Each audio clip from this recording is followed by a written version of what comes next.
There we are. Hi, Judith. How are you today? I'm very well, thank you, Nick. How are you? Fantastic. It's so nice to spend this time with you, Judith. You're looking fantastic, by the way. Thank you. I love, as I was saying earlier, I love your space. I love what you've got, how your background is. It's very, very cozy. I love it. Yeah, do you know what? It is one of the coziest rooms in the house, although it's at the front of the house. It's just one of the coziest. And this is our quiet space. Nice. I like it. Do you guys have snow today? No, lots of rain. We have snow. We had a really heavy frost yesterday, so it was lovely looking out onto the garden. That's it. Well, Judith, welcome to my show, Raise the Profession. The goal of my show is to raise the profession of network marketing. I want people to see it as a potential opportunity, as a potential career option in their life when they're looking at different ways that they can add an additional income or a primary income to their life. And I wanted to interview you because you've been in the industry now for 18 years. You have made a career, you have made a business out of this. And actually, you were the person that introduced me to network marketing back in 2010, I think, 10, 11. Was it 12 when we met?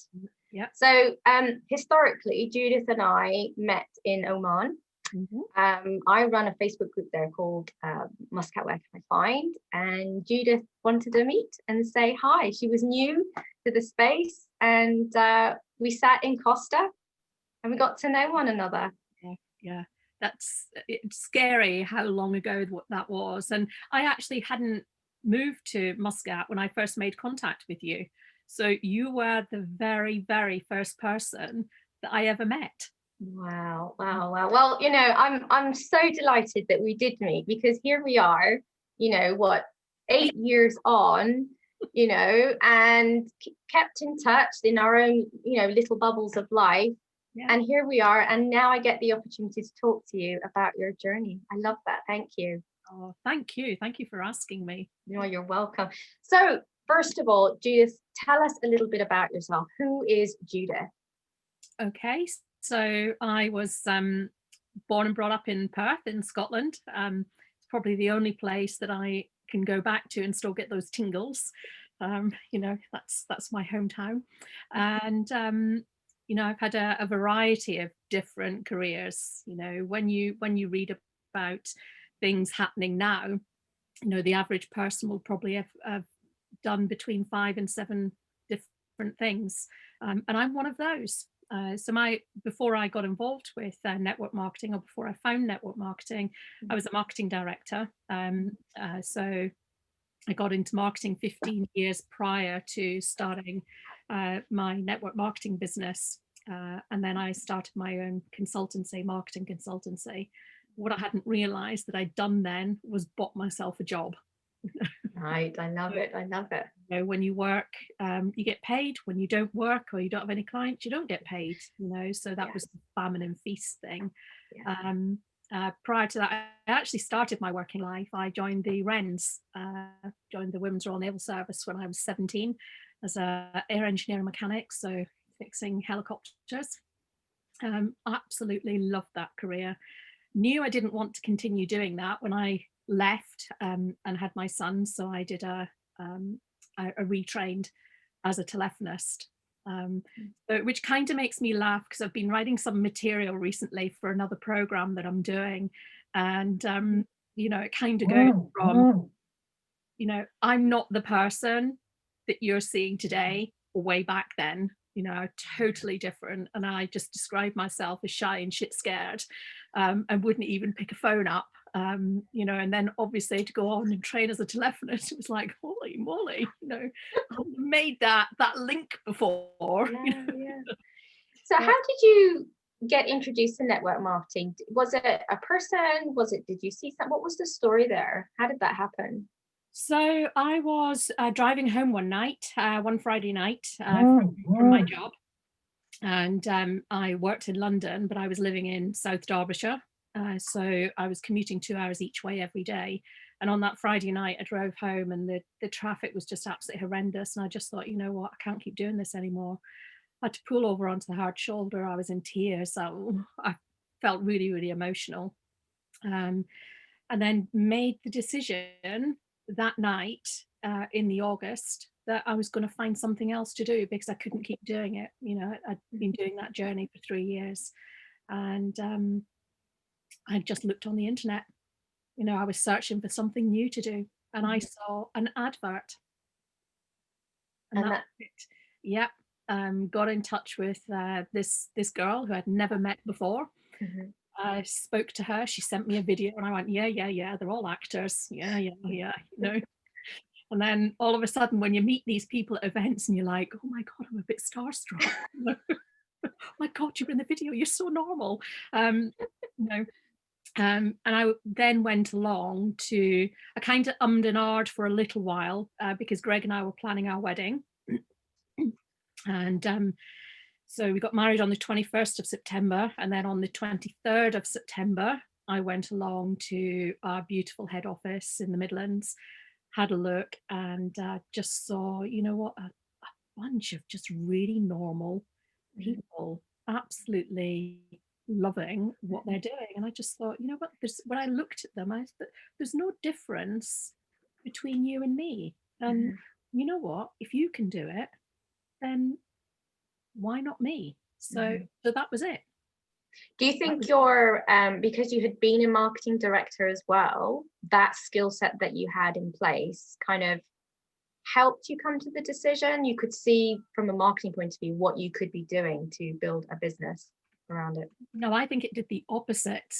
Made me think there was a lot of ego, shall I say, way back then. You know, because at the time the company was doing really, really well. It was, you know, 1.5 billion.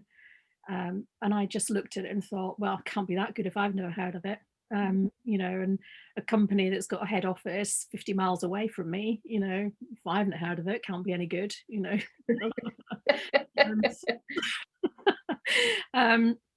But you know, you can do exactly the same today. You know, look at the business and walk up the high street where their head office is and ask that question, and you know, still people will never have heard of it. So yeah, and I think the other thing that probably didn't help was because I was in marketing and I was used to doing things with branding and stuff like that. Well, I could reinvent the wheel. Yeah. Why did you not think about just getting another job? Because I'd set up my consultancy and I saw the freedom that it actually gave me. So I knew then that I never ever wanted to work for anybody else again. Okay, so that sort of foundation was there, and you needed to find a model now that fitted into that structure because I get it. Absolutely. So your first couple of years of, you know, in the business, what were your surprises? What stood out for you? God, people's reactions, you know, and I think a lot of that probably had to do with maybe some of my thinking as well. You know, when it came down to, you know, there's a really good phrase that I've learned over the years, and it's what other people think of me is none of my business, because actually it says more about them than it does about me. But why would I be worried about what other people are going to think and say about me? Because they're not going to be the ones that are going to be paying my mortgage or anything like that. So people's reactions were a bit strange at first. And given that, you know, what I'd been doing before was mainly in a service industry. So I not really had any dealings with a product. Oh my God, I've got to go and sell a product. How do I do that? But for me, I think the biggest light bulb moment was, you know, when you've got people that you know that you would think this is absolutely 100% up your street, and we would work really, really well together. Those were the people that didn't, you know, and you're like, oh my God, why can't you see what I can see? You know, so yeah, so the people that you think will won't, and the people that you think won't will. You know, so I always now just look for people that have three things. They're open-minded, they're in the market to look at something, and they're actually prepared to do something about their situation. Mm-hmm. So they're looking for change, they're looking for a difference. Yeah. And when I think, the question I was going to ask, you didn't have a background in the products that you, in the business that you have, so do you think that had to do with the reaction as well, or was it just the type of business that you were doing? No, the product actually didn't put me off, Mm-hmm. because they're products that every single person in the world is using every single day anyway. Yes. We all get up in the morning and clean our teeth and wash our hair and use soap and deodorant. Mm-hmm. So, for me, it was just when it was explained that actually all you're doing is a brand change, and building a handful of regular customers. Mm-hmm. What really appealed to me, because I suppose because of, I don't know whether it was just the engineering side, just having that, the analytical side. And when I saw the percentages and the business, I just got the compensation plan. It made sense straight away that what I would do is really focus on recruiting, coaching, and developing other people. Yeah. Products would be the secondary part of that. Yeah. So, but I then had to get the belief in the products myself. Right. And I would say the reason that I'm still in the business is because of the products. Fantastic. What would you say then have been, you've been doing it for 18 years, it's going to be hard, but maybe, yeah, let's go with it. What have been sort of 2 or 3 key learnings that you've had over the last 18 years that have stood out for you? I know it's hard because I'm actually thinking maybe I should break that down into a smaller, but do you have things that stand out for you? Yeah.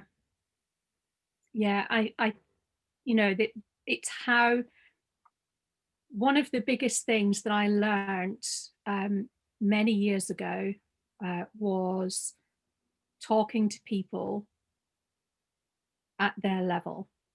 So what I mean by that is, look at the personality that they are. So if they're a facts and figures person, you're not going to be talking to them about, the fun and, the huggy, the rah-rah, all that kind of stuff, because they're not going to be interested. Whereas, when you look at all the different personalities, so really getting to understand how to present the opportunity in the appropriate way to different individuals, because this isn't a, and I hate to use the word cookie cutter, because in a way it can be, but how we work with individuals is very different. Mm-hmm. We all have, and for me, this was the key. We all have the same company, the same opportunity, the same product. The only differential in that is the individual themselves. Yeah. So, it's being able to work on a level with that individual. And did you find that those people were more entrepreneurial in style, or did that, that sort of factor didn't really play a hand? It's just how coachable they were.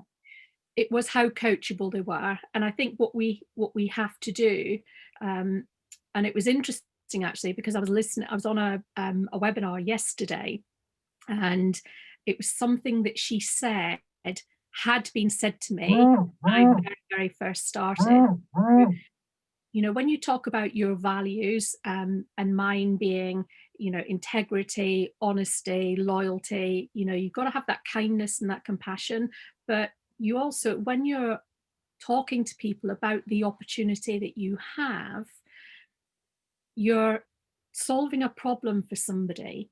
The problem that was solved for me, I didn't come into this business because I wanted, income or, a big house or a car or anything like that. Most people are driven to get away from a painful situation that they're in. And that, that can be anything. My painful situation was the commute.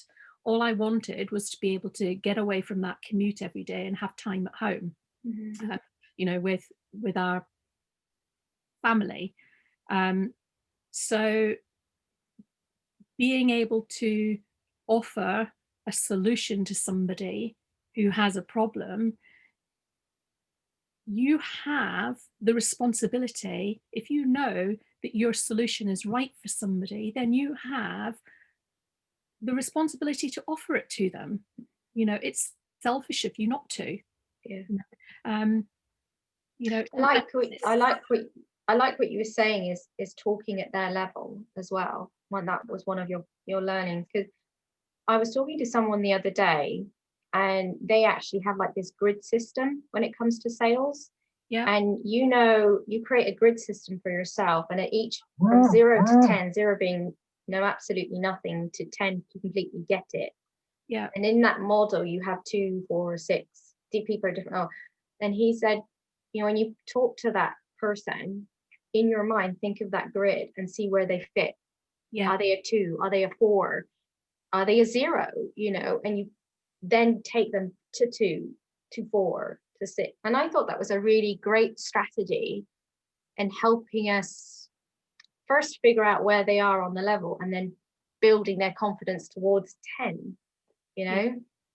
And I think what we also have to remember, Nick, is that people come into our industry for very different reasons. When we talk about time, money, financial freedom, personal development, this is a business where you actually get paid to grow. Yeah. Yes. It's true. That's the easiest way to look at it. But there are some people out there that just want more confidence, just want to have more confidence. And, what a way to be able to get that. Yeah, is earn an income while you are rebuilding yourself. Yeah. And I think what I love most of all is you've got people that are holding your hand and coaching you every single step of the way, and they're people that are actually doing it. So you're not picking somebody off the internet who's going to, a life coach who you know nothing about, who's going to give you some strategies. The people you are being coached by are people that are doing it on a day-to-day basis. I get it, totally. And what was your other learning? I know I interrupted you after your first learning. What was your second one?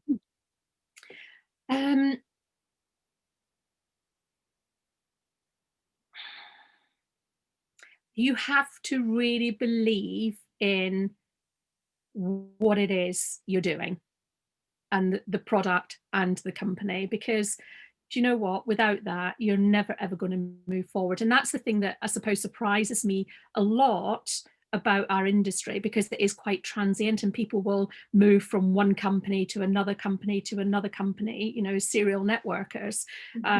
And there's nothing wrong with that. It just might be that they just haven't found the right company for them. But then you've also got people on the outside who'll see that, they're just jumping from one thing to the next thing to the next thing.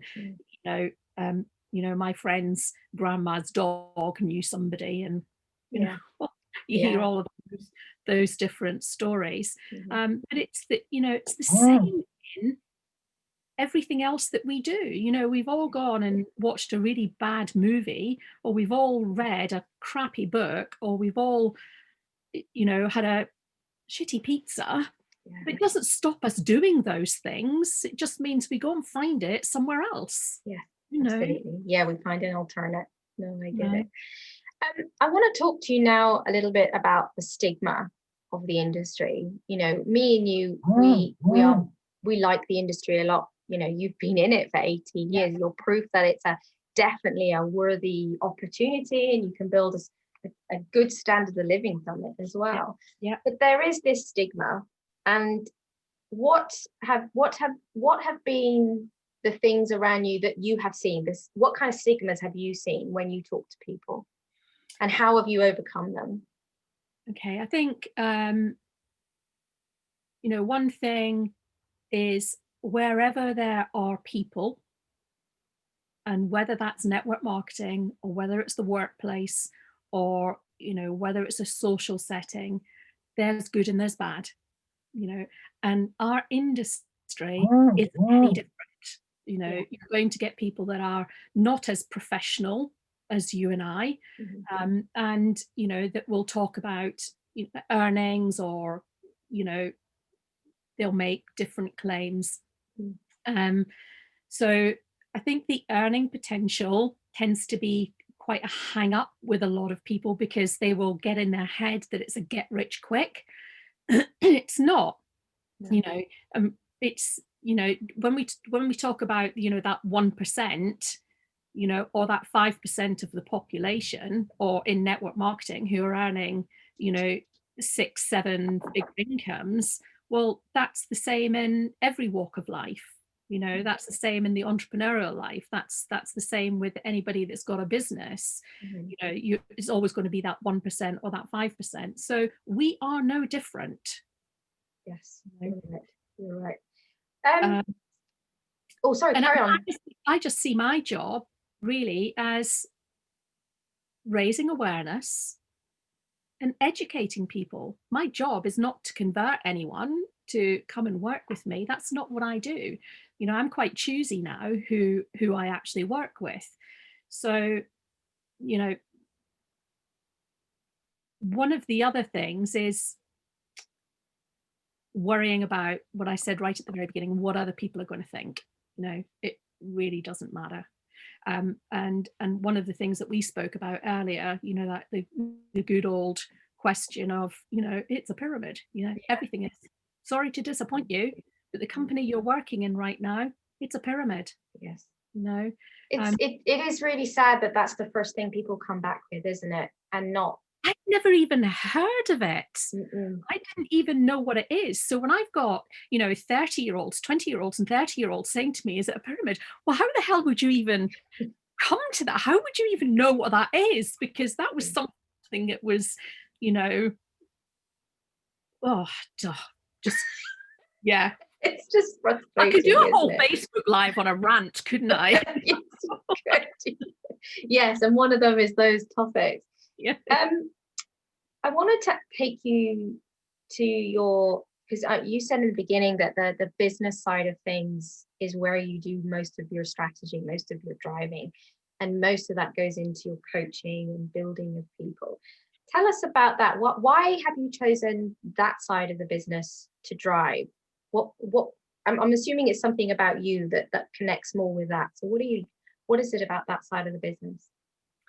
Do you know, one of my my values have always been around helping people. So whatever I can do, and and I give my time away and all the rest of it. So I've always kind of been like that.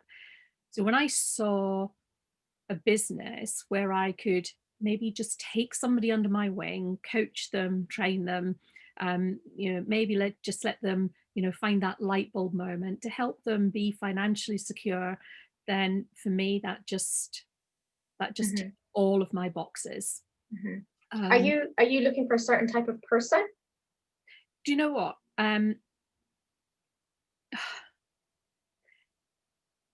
The people that I look for are the people that I mentioned before, people that are open-minded in the market and prepared to do something about the current situation. So it doesn't matter what they've done before.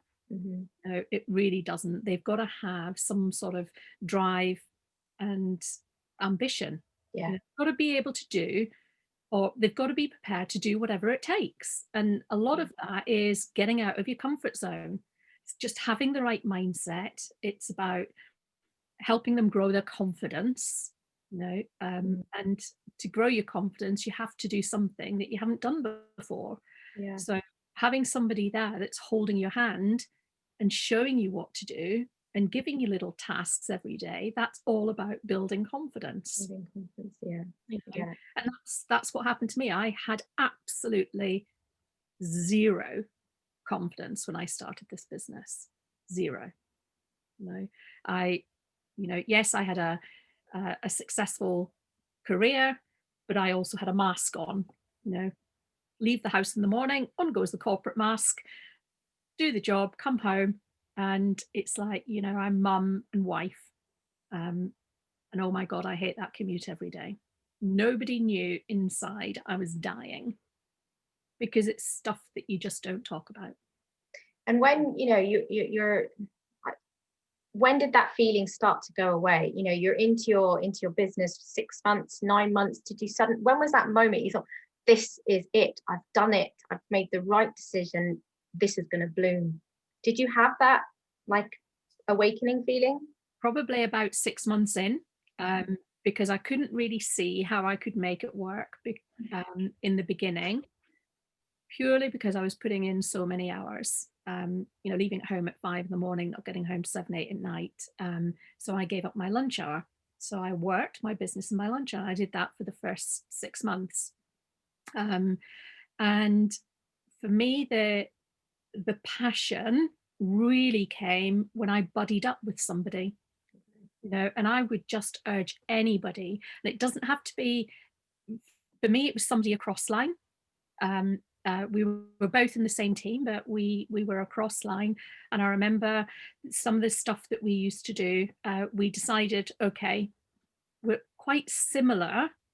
And it was a guy I buddied with. And we made the decision that we'd, excuse my French, fart-arsed around for long enough, you know, like you do when you think you know it all. And humble pie doesn't taste that great. And, you know, and the great thing is in our industry, because a lot of people have done that, nobody's ever going to turn around and say, I told you so. It's just like, oh, you know, they'll come to it when they're ready. And my mentor, my coach was absolutely phenomenal. So I buddied up with this guy, and all we did, we made an agreement with each other that we were going to phone each other every day. We were going to compare our activity, what we'd done, how many phone calls we'd made, how many products we'd sold, what our volume was in our business every single day. And that competition was just like, oh my God. So we both got our promotion within an hour of each other. Oh wow. Yeah, I know. Oh wow. So he beat me, but am I disappointed? No. So you started your career in network marketing at a time when online stuff wasn't really around. Nope. So how was that then? How has online work improved your business, or has it, obviously it's changed it? What's the difference this has been for you? It's changed it in that it's made it much more accessible.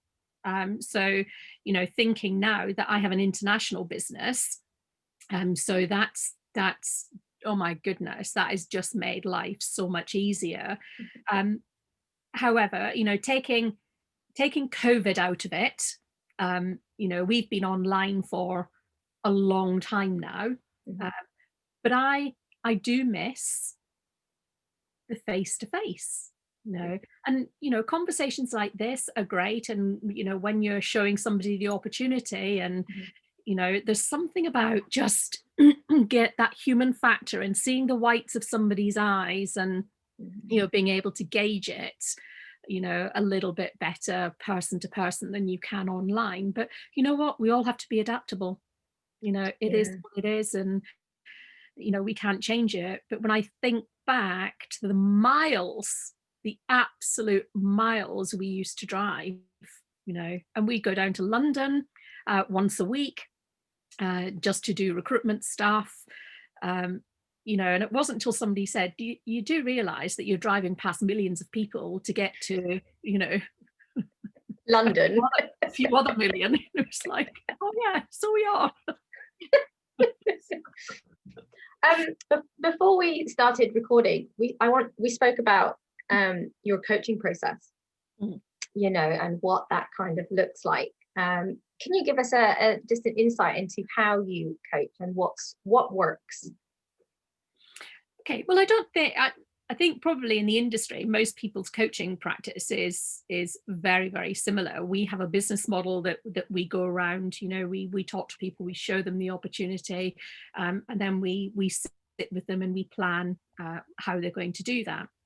But in that planning, there's another part of the business model that talks about, the personal development that you're doing, the activities that you actually need to do and the learnings that you have to do before you start to take what we call the income producing activities. And it's the income producing activities that are going to produce the results, and then you keep going through that.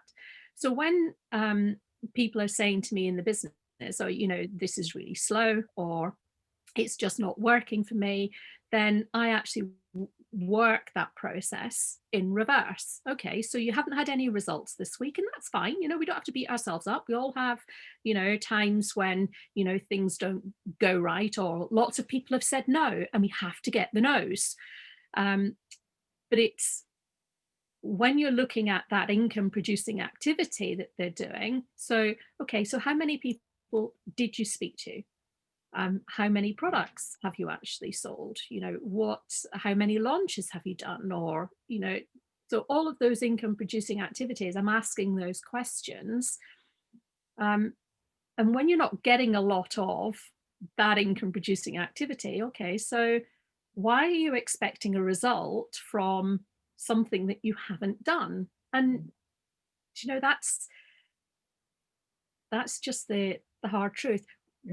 And I'll say, actually, if I go back to one of my biggest learnings that I wish I'd actually listened to right in the very beginning, is just do not, whatever you do, and I would implore anybody that's getting started on their journey, don't turn into bloody Mother Teresa, and yes, when you're working with somebody, you do want it more for them, because you see the potential, but they've got to want it themselves, and I think that was probably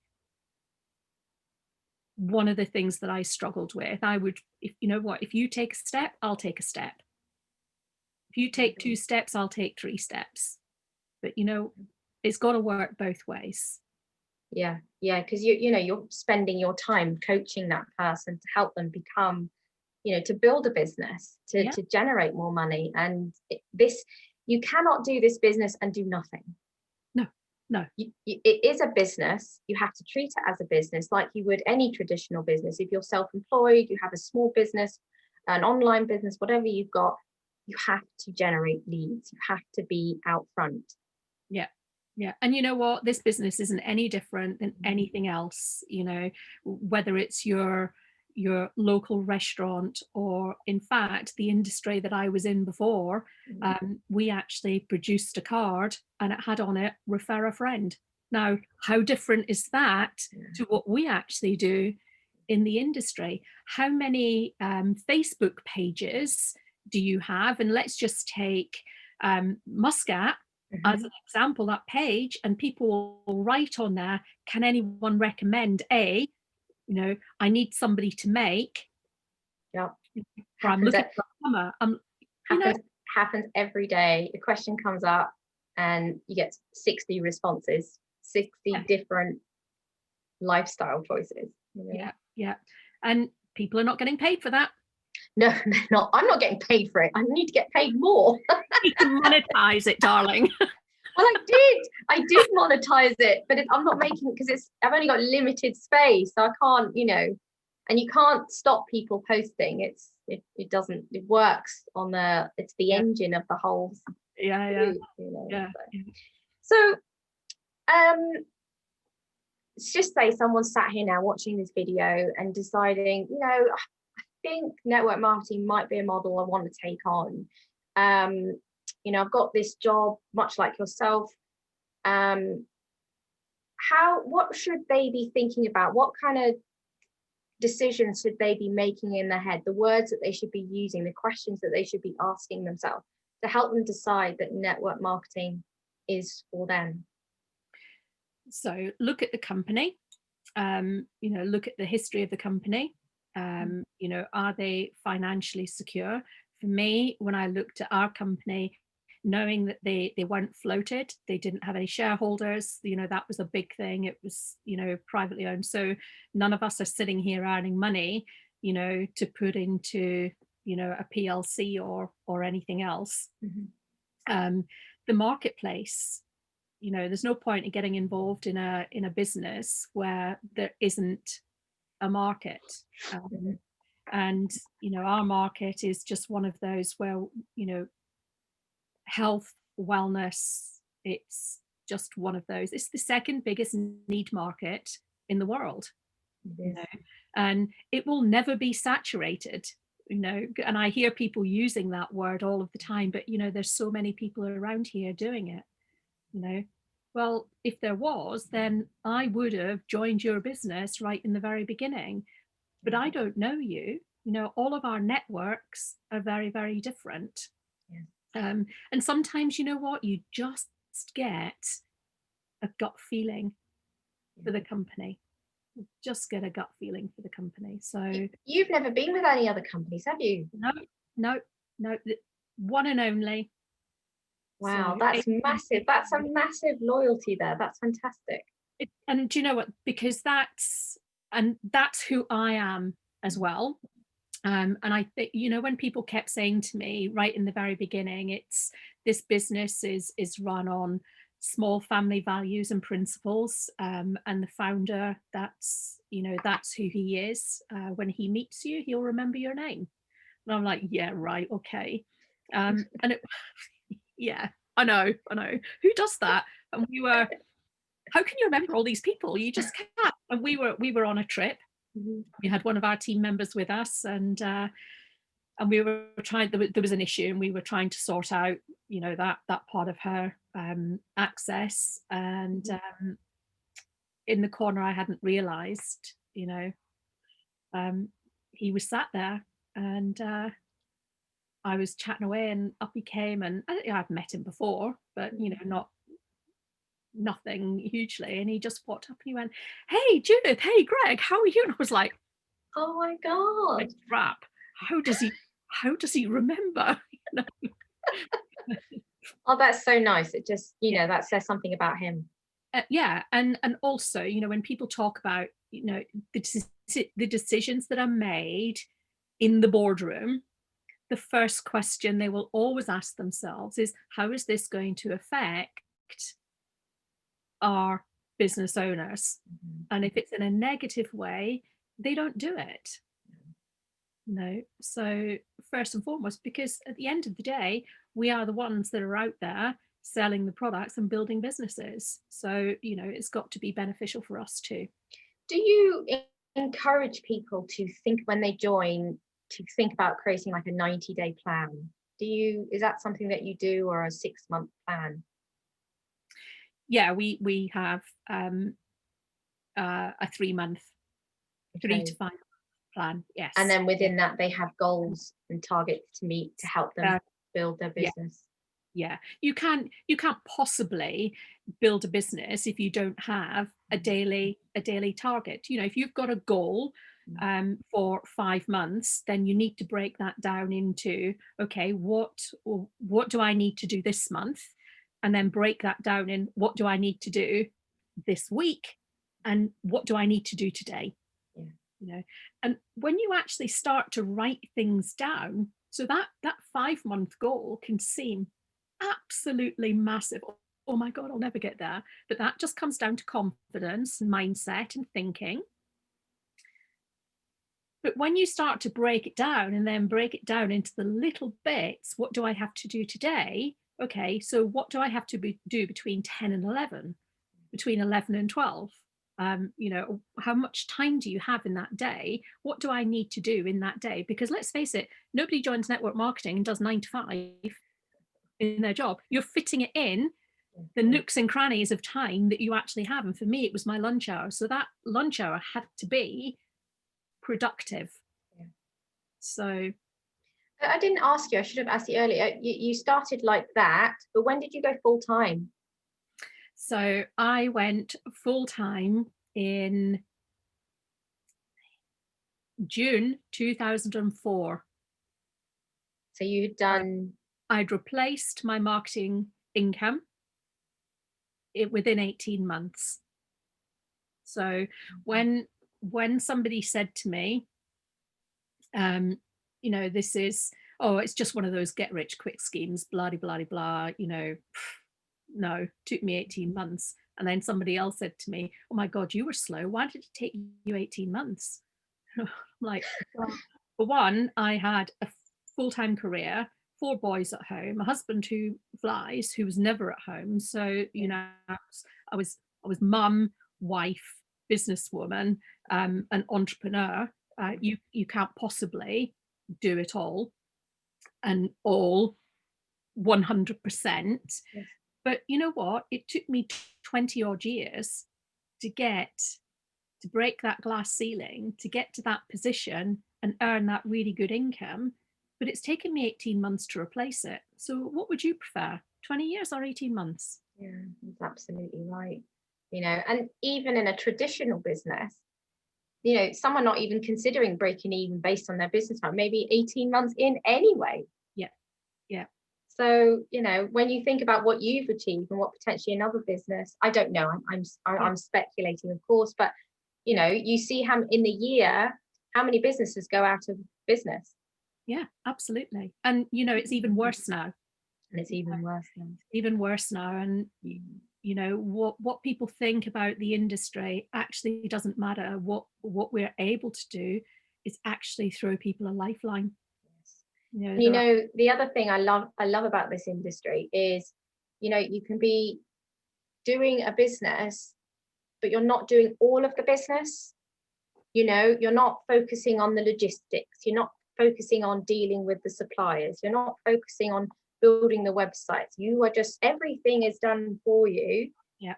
They're just giving you that outlet to share to your network. And I think that is something that I really like about this industry. You have one focus. You don't have to worry about HR. You don't have to worry about the legalities. All of that's taken care of. Yeah. And I love that as well. If somebody had said to me, you know, set up a business and you've got to produce your, well, in fact, I did, you know, yeah. So you've got to go and get your branding right. You've got to go and set up your website. You've got to do your online shop. I'd be like, you know, and my husband will be the first one to tell you that I am not the kind of person who will sit and watch a YouTube video, or which you can do now, you know, way back, you know, when I was young, you know, yeah. 4 kids and a 6th grandchild is on its way. So way back then, but don't ask me to read a book and then implement something, because that's not me. That's not how I learn. I'm the type of person that will show me and I can copy. And that's how I've learned to do everything. That's how I've learned to build my business. You know, I think you probably made a comment on a video that I posted on my Facebook today, where I was, you know, on a mini digger, you know. Well, I mean, how difficult can it be if a man can do it? You know? Sorry. It's really impressed with that. I was like, that's another new skill. Yeah. I'm all about learning new stuff. Yeah. Doesn't stop. I love it. So you remember when I learned to play the bagpipes in Oman? No, I don't remember that. Okay, see, turned 50 and I just thought, something that's always been on my list, I've got to learn how to play the bagpipes. And my teacher was just like, I'm not sure she's going to cope. You know, your lung capacity is not that great. Well, actually, I was a fit 50-year-old, you know, and that was quite a few years ago. You know, even talking about that, I remember seeing pictures of you doing some kind of mud thing. You did some sporty mud thing. You climbed over, you know, and I remember seeing you pictures at the end with 2 of your buddies. You know, you're like, yeah, we did it. You know, that takes some energy to do that, you know, and some mental mindset. Yeah. And do you know what? That I would probably say that was the biggest thing for that. So that was a Spartan. That was 4 years That's ago, right. Just on October. Yeah. And they started it very early in the morning because it was going to be cooler. Well, it was freak weather and it was 38 degrees at 7 o'clock in the morning. And you know, the water stations hadn't been planned and all the rest of it. And you're running on sand. I think there was 20 odd obstacles. And, you know, I'll be totally honest, I wanted to quit. My mind wanted to quit. And that's the same with everything. It's not your body that's going to quit. Your mind will always quit first on you, you know. It's such a shame, isn't it? Imagine if our minds didn't do that, you know. We all have, and that's another learning. You know what? We all have a voice. We've all got a demon. We've all got a script. We've all got something going on in that shoulder, and you just need to be like Teflon. You know what? Let it go. Just actually, you know what? The best thing you can do is give it a name, accept its advice, and tell it to off. I love it. You know, I had the same yesterday. I went for my morning walk, you know, and my walk is usually, it's about 5 kilometers at the moment from where I am. And, you know, I'd only been walking 20 minutes and my brain was like, let's just turn back. You know, let's just go home. Let's forget about it. And honestly, the energy that I needed to go, no, we're just going to keep going, you know, and I changed I was listening to an audiobook, I changed the audiobook. I thought, no, we're gonna walk on. And I did finish the complete walk that I wanted. But yeah, in 20 minutes in, let's not do this anymore. Let's just go home. It's nice and warm. And you know what? It's the same with sat nav. You know, some people use Google Maps, some people use Maps, some people use Waze. You know, and they'll all give you a different route. You know, that's right. You know, come on, there's always going to be somebody sat on your shoulder. There's always going to be something in your mind going, you know, but that's just about recognizing that happens. It's there. Move on. So now, you know, 18 years is an amazing amount of time. What's your overall plan now? Where are you going? Have you done everything? No. I tell you what, somebody asked me if I wanted to do something the other day, and it was a sporty thing. No, so I go to the gym, I have a PT, I use her twice a week, and I go to the gym the rest of the time. And it was a challenge. And I was like, no, you know what, I'm not into that peer pressure stuff anymore. I actually feel really, really comfortable taking my own advice and saying no. So for me now, it's just about continuing to grow and help people in my network marketing business. But also everything that what I've been finding recently, or certainly in the last year, people coming to me for advice who are nothing to do with my business. You know, so helping people with confidence or mindset or business planning, anything like that. And I'm just like, you know, and I'm giving that time and that knowledge away for free. So, you know, so I'm actually in the process of actually set it up now, set up a Facebook page where it's a private group, and it's just called Step Up by Inspire Success. Inspire Success is the name of my business. So people can join that group. It's totally free to join, and they can get, you know, advice and guidance. But then I'll be writing some programs to add on to that. So yeah. So this is really like the next phase of your business then, is just developing those mindsets and encouraging people. Helping other people with confidence, mindset, business planning. You know, we've all got that imposter syndrome going on. You know, whatever it might be, limiting beliefs. You know, I get it.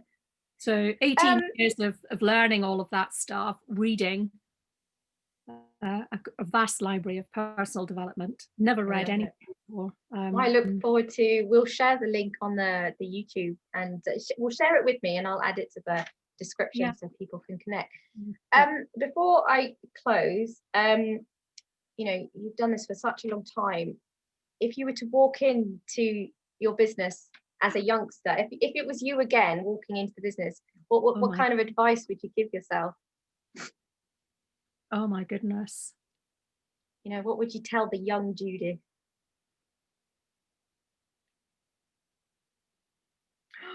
God, there's so many things. It's hard. It is a hard one. when you're talking to everybody, you're talking to no one. No. So Good one. That's yeah, bringing people around to thinking about as having a profile. You know, in marketing terms, that's having a marketing avatar and knowing yeah, who they are and what their problems and challenges are, and doing your content, talking to that one person all yeah, the time. yeah. Is that where you're saying? Absolutely. Yeah. Yeah. I think too often, you can go off in that scattergun approach. But I would probably say, for me personally, listen to the coach that you have, because she's been there or he's been there and they've done it. You know, I did waste time thinking about, oh, I don't like these colors, so I'll draw I'll reinvent the wheel a bit here. It isn't broken, and it hasn't been broken for over 40 years. So, why should Judith Dodson know any better? Just get on and just do it. Make Yeah. it happen. Don't stop learning. And I think the biggest bit of advice that was given to me was, in your first 5 years, go to everything. Yeah. Get out of your comfort zone and just do it. Because you never know what you're actually capable of, I suppose. Yeah. Because a lot of us, I don't know about you, Judith, but a lot of times I can go, no, I'm not doing that. No. But then I'm like, no, I'm going to just have a look, or I'm just going to do it. Because that's a voice saying to you, you can't do it, or you're unwilling to try. Exactly. I remember I used to do a lot of 10Ks, sort of 10-kilometer runs. And this half marathon, it was the Abu Dhabi Striders half marathon. Yes. It was through Yas Island. You probably know that area. Yeah. And I thought, I'm gonna give it a go, and I'm gonna do the half marathon, the 23 kilometers or something, what it was. And I trained for it, and it was hot, just like you were saying, Judith. It took me 3 hours to do, and I remember must have been about the 18th or 19th kilometer, and I saw Justin and Jessica standing at that marker going, come on mummy. Yeah. I was done. I cried. I ran past them crying because I didn't want to do this anymore. Yeah. But I made it to the end, and I shoveled through, and at the end I was done. But I was so happy with myself because I got through that mental block, the mighty mind. Yeah. Do you know, that was interesting, because that was the same with the Spartan, and there was one obstacle in particular. So you had to lift a big Atlas ball. I think it was probably, it was 10 or 15 kilos, pick it up, run, do 5 burpees, pick it up, run, do another 5 burpees. And then the next obstacle was an A-frame rope ladder. Well, I'm terrified, and I mean terrified of heights and this thing. So there was Greg, there was Jeff, and there was Jean, all watching me. And Greg had turned to Jean and Jeff and said, she won't do this. She's terrified of heights. There's no way she's going up there. But I was totally after those Atlas balls spent. I just couldn't. But I went up and over, and then I had to do something else and something else, and everybody's cheering you on, and oh my God.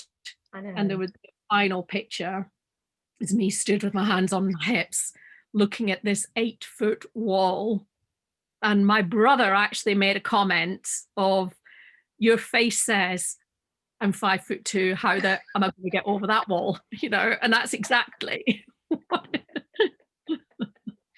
those moments, they'll stick with us, won't they?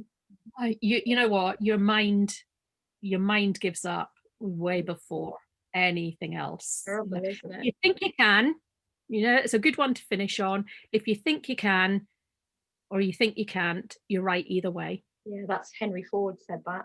Yes, absolutely. Yeah. Judith, if people wanted to discover more about you, how's the best way to do that? Just judithdodson.com. Judith, we'll put it on the description links as well. But send me all your links, your Facebook group, your bits and pieces, so we can share it in the description. Yeah. So thank you, Judith, for your time, your energy. We don't talk all the time because distance and life and all of that, but I cherish moments, the fact that I can pick up a message, send you a message, say, hey Judith, how are you doing? Would you like to be interviewed? And you're like, yeah, I'd love to. And just catch up again and see where we are. So thank you very much for sharing your journey. I've enjoyed listening to it. It's been lovely. Thank you so much, Nicola. Thank you. Have a wonderful day. Take care, Judith. Bye. Bye. Bye.